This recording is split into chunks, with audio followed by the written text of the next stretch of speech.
খাওয়া দাওয়ার কষ্ট, দিন আনতে পারলে খাই, না আনতে পারলে না খাই। আসমানি রে দেখতে যদি তোমরা সবে চাও, রহিমউদ্দির ছোট্ট বাড়ি রসুলপুরে যাও।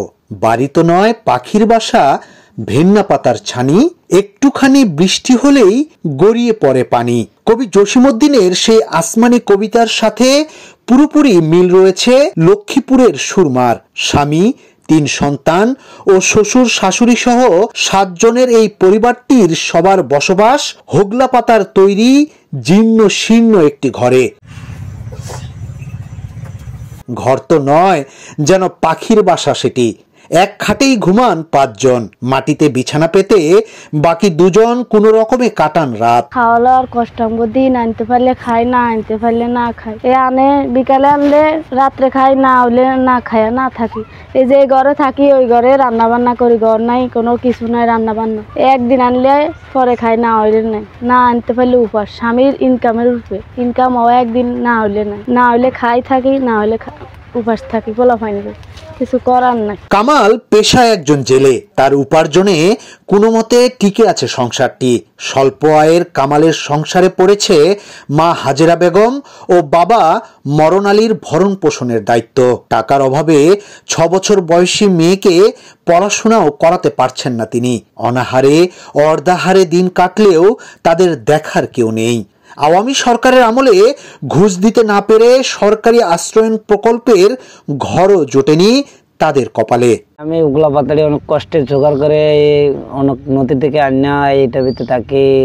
আপনার অনেক কষ্টে জীবন কাটাই, দিন মজুরি করে অনেক কষ্টে জীবন কাটাই।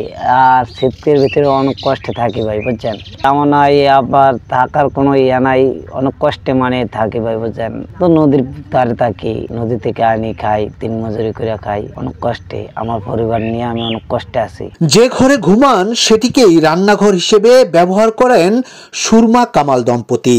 নেই স্বাস্থ্যসম্মত পয় নিষ্কাশন ব্যবস্থাও।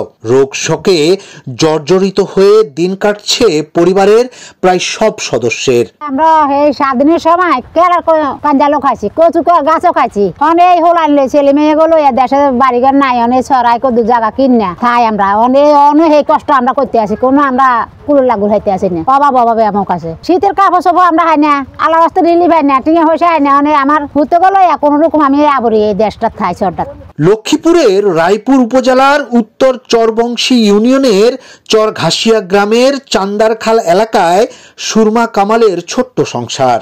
দীর্ঘ 20 বছর ধরে হগলা পাতার তৈরি জরাজীর্ণ এই ঘরটিতে বসবাস করছেন তারা। তবে আবেদন করার পর পরিবারটিকে সরকারি সহায়তা দেওয়ার আশ্বাস দিয়েছেন রায়পুর উপজেলা নির্বাহী কর্মকর্তা মোহাম্মদ ইমরান খান। ইয়াসিন আলী, সোনালী নিউজ।